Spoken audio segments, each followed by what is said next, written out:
June 19, 1944, Philippine Sea, 8:30 hours. The air above the carrier Tahoe trembled with the roar of engines, hundreds of them, clawing skyward in tight formation. Vice Admiral Gisaburo Ozawa stood on the bridge, binoculars pressed against his face, watching his aircraft lift from the deck like a swarm of steel locusts. The morning sun glinted off their wings, and for a moment the sight was beautiful. Around him, the combined fleet stretched across the horizon. 9 carriers, 5 battleships, 13 cruisers, the pride of the Imperial Japanese Navy assembled in one magnificent armada. The sailors moved with precision, their white uniforms crisp against the gray steel. Everything about this moment suggested power. Everything about this moment was a lie. Ozawa lowered his binoculars. His jaw tightened. In his hand, he held a decoded intelligence report that had arrived 3 hours earlier. The Americans had found them. Somewhere beyond the curve of the ocean, Admiral Mark Mitcher's Task Force 58 was waiting, 15 carriers, 7 battleships, 21 cruisers. The numbers weren't just superior. They were overwhelming, but numbers told only part of the story. What haunted Ozawa, what kept him awake in the humid nights aboard the flagship, was something more insidious than steel and firepower. It was the growing certainty, unspoken but undeniable, that Japan had entered this war with maps drawn in the 19th century and was now facing an enemy who had invented the 20th. The invasion of Saipan had forced this confrontation. The Americans had landed 5 days earlier, and the island's fall would bring B-29 bombers within striking range of Tokyo itself. The Imperial General Headquarters had issued clear orders: destroy the American fleet, relieve Saipan, or die trying. Ozawa understood the stakes. What he could not fully comprehend, what none of them could, was that the war had already been decided. Not by courage or tactics or the warrior spirit they had been promised would compensate for industrial weakness. It had been decided by rivets and assembly lines, by the unglamorous arithmetic of production schedules in places like Willow Run and Newport News, by a nation that had transformed itself into a factory of such scale that it defied the imagination of men raised on concepts of honor and scarcity. The Japanese High Command had built their strategy on a foundation of assumptions that seemed reasonable in 1941. America was soft, distracted, divided. Its people preferred comfort to sacrifice. Its industries, while large, lacked the focus and discipline of a militarized state. A swift, devastating blow at Pearl Harbor would shock the Americans into negotiation, would buy Japan time to fortify a defensive perimeter across the Pacific that would be too costly to breach. They would win not through total victory, but through making victory too expensive for a nation that valued the individual life above collective glory. These assumptions had not been unreasonable. They had been catastrophically wrong. What the admirals had not calculated, what they could not have calculated, was the sheer, monstrous scale of American industrial mobilization. In 1941, the United States possessed 7 aircraft carriers. By mid-1944, it had commissioned more than 90. The Japanese Navy had begun the war with 10 carriers and had built 17 more in 3 years of total effort, straining every shipyard and factory to its limits. In that same period, America had launched 50 carriers of the Essex and Independence classes alone, with dozens more in various stages of construction. The disparity was not merely quantitative. It represented a fundamental difference in how the two nations conceived of war itself. Japan had entered the conflict with a warrior's mentality, emphasizing the spiritual strength of the individual soldier, the technological perfection of a few elite weapons, the decisive battle that would turn the tide through superior will and training.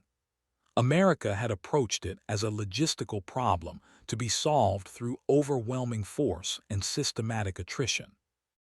While Japanese pilots trained for years to become irreplaceable masters of their craft, America was producing pilots in months through standardized training programs, treating them not as sacred warriors but as replaceable components in a vast machine. While Japan carefully hoarded its resources, America was drowning the Pacific in equipment with an almost careless abundance. Ozawa knew this intellectually, but knowing it and confronting its reality were different things. He had read the intelligence reports from Guadalcanal, from Tarawa, from Kwajalein. He had seen the photographs of American ships lined up in Pearl Harbor, the harbor his fleet had struck with such pride, now so crowded with new vessels that they overlapped in the anchorages. He had studied the assessments of American aircraft production, 12,000 planes per month, numbers so large they seemed like typographical errors. And yet, some part of him, some part of every Japanese officer, still believed that spirit could overcome matter, that the way of the warrior could triumph over the way of the factory. The first wave of Japanese aircraft, 69 fighters, bombers, and torpedo planes, disappeared into the western sky at 8:30 hours. A second wave of 130 aircraft followed at 900, then a third wave, then a fourth. Ozawa was committing everything, launching his entire air force in a desperate gamble to catch the Americans off guard, to damage their carriers before their overwhelming numbers could be brought to bear. His pilots were brave, well-trained, determined. They flew into the morning sun with the confidence of men who had been told, their entire lives, that Japanese fighting spirit was superior to any material advantage. They flew into a slaughter. 200 miles to the east, American radar operators watched the incoming raids appear on their screens like clouds of insects. The technology was new. Most of the Japanese commanders still didn't fully understand what radar meant, how it had changed the fundamental nature of naval warfare by eliminating surprise. The Americans tracked every Japanese formation from the moment it took off, plotting courses, counting aircraft, coordinating defenses with a precision that would have seemed like witchcraft a generation earlier. Fighter directors aboard the carriers calmly vectored their interceptors toward the enemy, speaking in clipped technical jargon that stripped warfare of its poetry and reduced it to angles, speeds, altitudes. The Hellcats rose to meet them, squadrons of Grumman F-6F fighters, thick-bodied aircraft that lacked the aesthetic grace of the Zero, but possessed something more valuable: survivability. American engineers had designed them with armor plate protecting the pilot, self-sealing fuel tanks that didn't explode when punctured, and engines powerful enough to absorb punishment and keep flying. They were the product of a design philosophy that valued getting the pilot home over achieving the perfect kill ratio. They were built by a nation that could afford to add weight for protection, because it had the industrial capacity to produce more powerful engines. They were, in every sense, American machines, practical, robust, overwhelming in aggregate rather than excellence in isolation. The first Japanese wave hit the American defenses at 10:36 hours. What followed would be remembered, with grim American humor, as the Great Marianas Turkey Shoot. The Hellcats tore through the Japanese formations with mechanical efficiency. For every American fighter shot down, 9 Japanese aircraft fell from the sky. The disparity was not primarily about pilot skill, though American training had improved dramatically. It was about infrastructure. Japanese pilots flying from their carriers were pushing their aircraft to maximum range, arriving with minimal fuel reserves and no possibility of second chances. American pilots operated under an umbrella of radar guidance, communications networks, and rescue submarines positioned throughout the operational area. If they were shot down, they had a reasonable chance of being picked up. If their aircraft was damaged, they could return to multiple carrier options. They fought with the confidence of men backed by a system designed to support them. The Japanese pilots had no such luxury. They flew knowing that mechanical failure meant drowning in an empty ocean, that a damaged aircraft meant death, that there would be no rescue, no second chances, no margin for error. They flew with extraordinary courage into a system designed to destroy them through superior numbers and coordination rather than individual heroism, and they died in catastrophic numbers. Aboard the Teiho, Ozawa waited for reports. The radio chattered with fragments, pilots calling out targets, formation leaders requesting instructions, brief moments of triumph quickly swallowed by silence. The gaps grew longer, the voices fewer. By noon, it became clear that something had gone terribly wrong. The attack waves had not returned. Some planes limped back individually, shot full of holes, pilots wounded or dead. But the coordinated formations, the carefully planned strikes, had simply evaporated against American defenses. The second catastrophe struck at 15:32 hours. The American submarine Albacore, prowling unseen beneath the waves, fired a spread of torpedoes at the Teiho. One struck home. The damage seemed manageable at first. A single hit, fires contained, the ship still making way. But the torpedo had ruptured aviation fuel tanks, and gasoline vapor began seeping through the ventilation systems. The carrier's damage control teams, trained in a doctrine that emphasized fighting spirit over technical sophistication, made the fatal error of opening the ventilation blowers to clear the fumes. Instead, they distributed explosive vapor throughout the ship. At 15:32 hours, a spark found the fuel-air mixture. The Teiho exploded from within, a massive detonation that ripped through bulkheads and lifted steel deck plates like paper. The flagship of the combined fleet, Japan's newest and most advanced carrier, the vessel from which Ozawa had launched his great attack, became a floating tomb. Ozawa transferred his flag to the cruiser Haguro, continuing to command even as his fleet disintegrated. The carrier Shikaku, veteran of Pearl Harbor, survivor of Coral Sea and Santa Cruz, took 3 torpedoes from the submarine Kavala and sank with 1,263 men. By the end of the day, Japan had lost 3 carriers, over 600 aircraft, and thousands of trained pilots. The Americans had lost 123 aircraft, mostly to operational accidents and fuel exhaustion. 29 pilots died. The kill ratio was approximately 20-1. But statistics alone cannot capture what June 19, 1944 meant. The Battle of the Philippine Sea was not simply a tactical defeat. It was the moment when the illusion finally shattered, when the accumulated evidence could no longer be denied, when the admirals of the Imperial Japanese Navy were forced to confront a truth they had been avoiding since Midway. They were not fighting a war they could win. They were fighting a war they had already lost.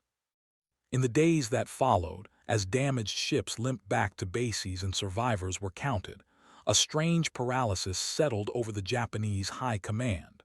There were no recriminations, no dramatic resignations, no overt admissions of defeat. The culture did not permit such direct acknowledgement of failure. But in the quiet conversations between officers, in the careful language of reports sent to Tokyo, in the way men avoided each other's eyes, there was a recognition that something fundamental had broken. Captain Toshikazu Omi, a staff officer who survived the battle, later wrote in his memoirs, "We had always known the Americans were strong, but we had convinced ourselves that their strength was brittle, that it lacked the spiritual core that gave Japanese forces their power. On June 19, we learned the truth. American strength was not brittle. It was oceanic. It was not a wall that could be breached through courage. It was a tide that kept rising, no matter how many times we threw ourselves against it." The symbolism of the defeat extended beyond the immediate tactical situation. The American submarines that had torpedoed the Teiho and Shikaku represented a kind of warfare that violated Japanese concepts of honorable combat, unseen assassins striking from below, refusing to face their enemy directly.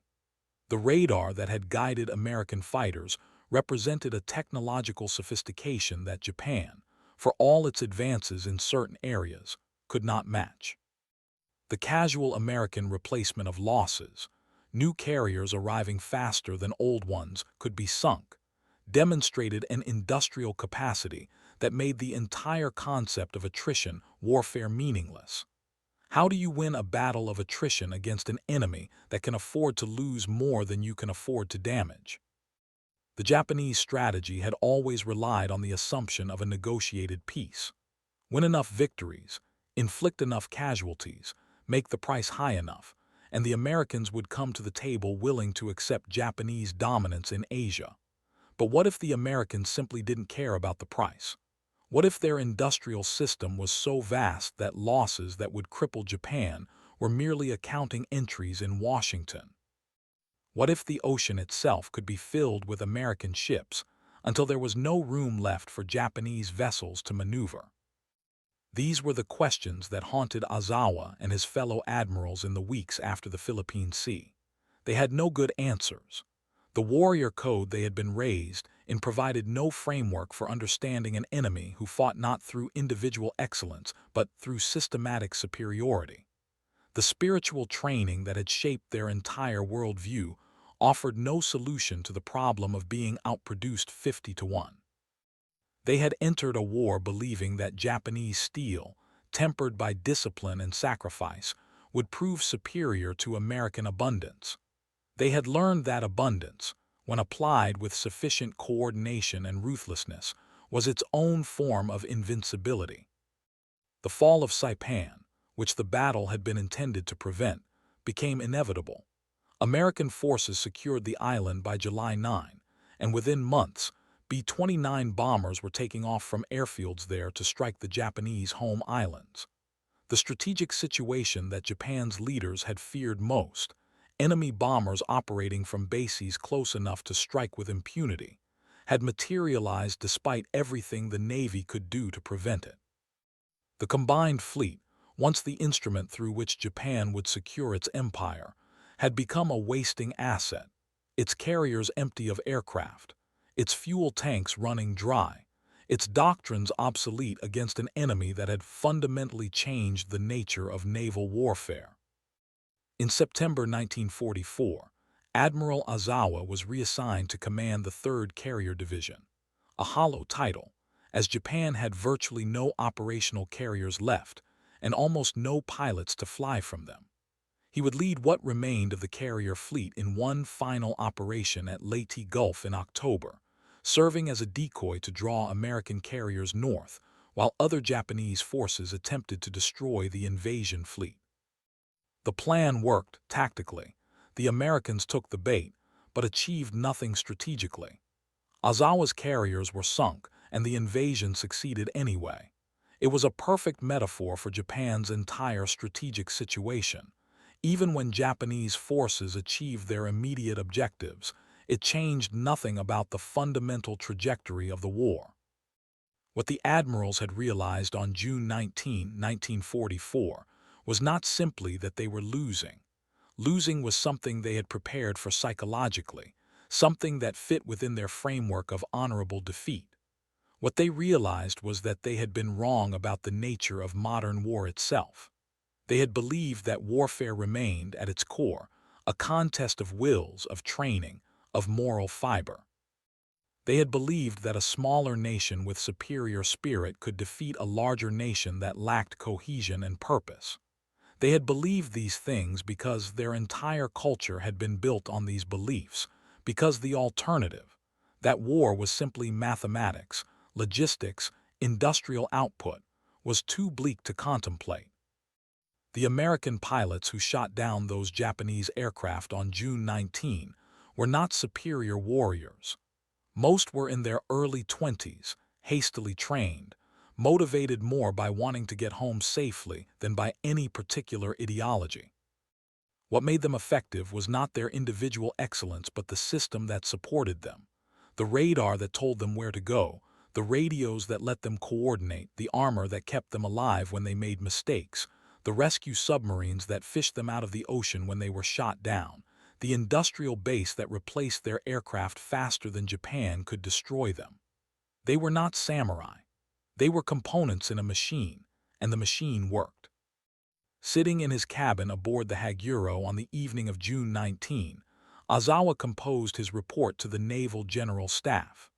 The language was formal, carefully neutral, avoiding direct criticism of the command structure or the strategic assumptions that had led to this disaster.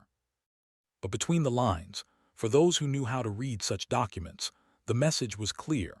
The decisive naval battle Japan had been seeking since Midway, The climactic confrontation where superior fighting spirit would turn the tide had finally occurred. Japan had lost, not through lack of courage or poor tactics or inadequate training. It had lost because it had brought swords to a contest of industrial capacity, because it had tried to win through excellence in a war that would be decided by abundance. The symbolism of the submarine attacks that day resonated particularly deeply. Japan had entered the war with a submarine force designed primarily for fleet actions, for honorable combat against warships. The Americans used their submarines the way a hunter uses traps, patient, unseen, striking at supply lines and commerce, eroding Japan's ability to sustain its forces through 1,000 small cuts rather than decisive battles. Japanese freighters carrying rubber from Indonesia, oil from Borneo, rice from Indochina, all fell victim to American submarines that treated supply ships as legitimate targets rather than dishonorable prey. By mid-1944, Japan's merchant fleet had been reduced by 70%. The empire was slowly strangling, unable to move resources from its conquered territories to the home islands, unable to feed its population or fuel its machines. The Americans had understood something the Japanese high command had not. Modern industrial warfare is won in the factories and on the supply lines long before the battles are fought. The samurai who faces his enemy in single combat is magnificent, but he is irrelevant against an opponent who destroys the road he travels, burns the rice he eats, sinks the ships that carry his arrows. The American strategy was not glorious. It was effective. On June 20, Admiral Mitcher launched a long-range strike against the retreating Japanese fleet, sinking one more carrier and 2 oilers. The attack took place at extreme range, and dozens of American aircraft ran out of fuel on the return flight. Mitcher made the controversial decision to illuminate his entire fleet, turning on every light, firing star shells, anything to guide his pilots home in the darkness. It was a tactical risk. The lights would reveal his position to any Japanese submarines in the area. But it was also a statement. American commanders could afford to take risks to save their pilots because they had the resources to replace damaged ships but valued the trained men who flew the aircraft. The decision saved dozens of lives and reinforced a crucial message to American aviators. The system would try to bring you home. No Japanese admiral could have made that decision, not because they were crueler or less concerned about their men's lives, but because they operated within different constraints. Japanese doctrine, shaped by centuries of warrior tradition and decades of resource scarcity, emphasized the expendability of the individual in service to the collective.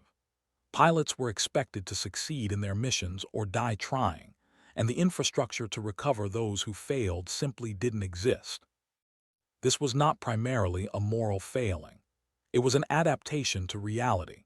Japan didn't have submarines to spare for rescue missions, didn't have the industrial capacity to illuminate entire fleets for the convenience of returning pilots, didn't have enough pilots in the training pipeline to treat each one as replaceable. Scarcity shaped every decision, and scarcity made certain kinds of mercy into luxuries the nation could not afford. The Americans, drowning in their own abundance, could afford different choices. They could waste fuel to light up the ocean. They could dedicate submarines to lifeguard duty. They could train pilots in 6 months instead of 3 years because they had so many aircraft that learning on the job was acceptable. They could armor their planes and reduce their performance because they had engines powerful enough to compensate. At every level, from grand strategy to tactical details, American decisions were shaped by the assumption of surplus. Japanese decisions were shaped by the reality of scarcity. And in modern industrial warfare, surplus defeats scarcity not through any particular brilliance but through simple, relentless accumulation. The psychological impact on Japanese commanders was profound. They had been trained to believe that material factors were secondary to moral ones, that fighting spirit could overcome material disadvantages. This belief was not simply propaganda. It was deeply embedded in Japanese military culture, reinforced by historical examples of smaller forces defeating larger ones through superior discipline and tactics. The Russo-Japanese War of 1904–1905 had seemingly proven that a determined Asian nation could defeat a European power through superior morale and tactical skill. The victories of early 1942 had reinforced this belief, showing Japanese forces sweeping aside larger but poorly coordinated Allied armies. But the Philippine Sea revealed the limits of this doctrine. Japanese pilots had not lacked courage or skill. Many were veterans, survivors of 2 years of brutal combat. They had fought with determination against overwhelming odds, and they had been destroyed not through superior American heroism, but through superior American logistics. The American pilots who killed them were not more brave or more skilled on average. They were better supported. And in modern warfare, support systems mattered more than individual excellence. This was the realization that broke something in the Japanese command structure. Not the fact of defeat, they had suffered defeats before, but the nature of the defeat. They had lost a battle they had fought correctly according to every principle they had been taught. Ozawa had concentrated his forces, maintained surprise as long as possible, launched coordinated strikes, accepted risk to achieve decisive results. By the standards of naval doctrine as Japan understood it, he had done everything right. And he had been crushed anyway because American material superiority had simply rendered traditional naval doctrine obsolete. In the final analysis, June 19, 1944, was the day when mathematics defeated mythology. The mythology of the warrior, of spiritual strength triumphing over material weakness, of Bushido as a force multiplier that could compensate for industrial backwardness. All of it collapsed against the cold arithmetic of production tables and replacement rates. Japan had built a military culture around the idea that quality could defeat quantity, that the elite warrior was worth 10 ordinary soldiers. America had built an industrial system around the idea that overwhelming quantity had a quality all its own, that 10 adequately trained soldiers with good equipment would beat one elite warrior every time. The tragedy was not that Japan lost this particular battle. The tragedy was that the battle had been lost before it began, lost in the 1920s when Japan chose military expansion over industrial development, lost in 1941 when the decision was made to attack an industrial power with 10 times the manufacturing capacity, lost in 1,000 choices made by leaders who believed that will and spirit could overcome material reality. The pilots who died on June 19 were brave men. They deserved better than to be thrown into a meat grinder to prove a point about fighting spirit that had already been disproven by the fundamental mathematics of industrial capacity. Admiral Ozawa survived the war. He lived until 1966, long enough to see Japan rebuild itself not as a military power, but as an industrial and economic one, to see Japanese factories producing cars and electronics that dominated world markets, to see his nation achieve through peaceful commerce what it had failed to achieve through military conquest. In his later years, he rarely spoke about the Battle of the Philippine Sea. When pressed, he would simply say that Japan had underestimated America's industrial strength. It was a considerable understatement. What Japan had underestimated was not simply a matter of more factories and more ships. It was a fundamental difference in how the two nations conceived of war, of sacrifice, of the relationship between individual and system. The American way of war, systematic, industrial, focused on logistics and attrition, was not more noble than the Japanese way, but it was more effective against an opponent who could be outproduced. And in the 20th century, in an era of total industrial war, being outproduced was a death sentence no amount of courage could commute. The samurai charging the machine gun nest is a figure of tragedy and admiration. He is also a corpse. The Pacific War was full of such corpses, on both sides, but the American system was designed to minimize them, while the Japanese system treated them as inevitable. That difference, multiplied across thousands of engagements, determined the outcome of the war more than any single battle or campaign. The sun set on the Philippine Sea that evening with the water stained by oil slicks and debris, the surfaces marked by the floating wreckage of aircraft and ships. Somewhere in that vast expanse, hundreds of Japanese pilots floated in their life vests or clung to pieces of their shattered aircraft, waiting for rescues that would never come. The Japanese fleet had no resources to spare for search and rescue. The survivors would die of exposure or drowning, their bodies disappearing into the dark water, their sacrifice recorded in official reports as honorable deaths in service to the emperor. The American pilots who had been shot down were being picked up by submarines and seaplanes, returned to their carriers, debriefed, and sent back into combat. The asymmetry was absolute. This was what the admirals had realized. Not just that they were losing, but that they had entered a type of war their culture had not prepared them to fight, against an enemy whose greatest strength was not courage or skill, but the unglamorous capacity to build more ships, train more pilots, produce more fuel, and treat war as a logistical problem rather than a test of spirit. The assembly line had defeated the sword. The factory had defeated the dojo. Abundance had defeated honor.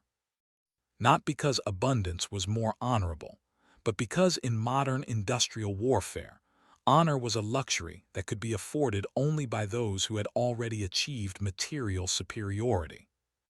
The Battle of the Philippine Sea did not end the Pacific War. That would take 14 more months, culminating in atomic fire over Hiroshima and Nagasaki. But it marked the moment when the illusion died, when the men who commanded Japan's military forces could no longer hide from the arithmetic of their situation. After June 19, the war continued not because there was hope of victory, but because surrender was culturally impossible, because the system they had built provided no mechanism for admitting defeat until defeat became absolute. Hundreds of thousands more would die. Japanese soldiers on islands they knew could not be held, American Marines assaulting those islands at terrible cost, Japanese civilians under American bombs, all to prove what the admirals had learned on June 19, that this war was over, had been over since the moment Japan chose to fight it, and everything that followed was simply the universe working out the mathematical implications of that choice. In the end, what the battle revealed was not about courage or tactics or even industrial capacity per se. It revealed the extent to which modern warfare had become a contest of systems rather than individuals, of logistics rather than tactics, of sustained production rather than battlefield brilliance. The Japanese had brought an army to an industrial war. They had prepared for a contest of warriors and found themselves in a contest of factories. And the sad truth, the truth that Ozawa and his fellow admirals spent the rest of their lives confronting, was that they had known this from the beginning. The intelligence reports had been clear. The production figures had been available. The strategic assessments had outlined the risks. They had gone to war anyway, believing that intangible factors, spirit, training, moral superiority, would compensate for material weakness. June 19, 1944, was the day that belief died.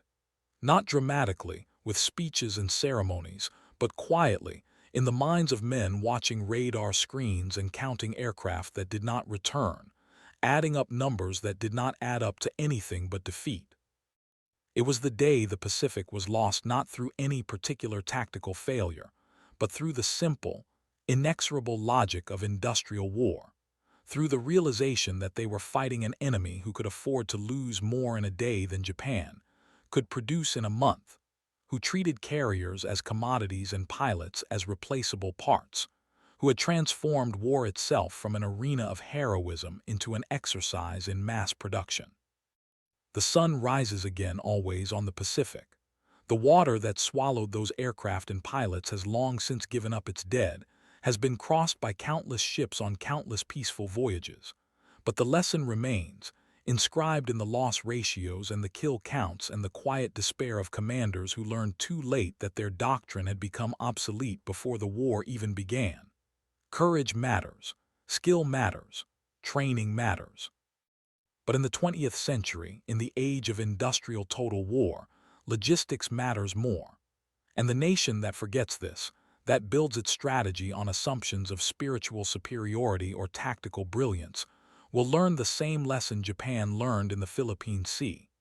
That mathematics is undefeated, that production schedules are more powerful than prayers, and that the side which can afford to lose will, eventually, win.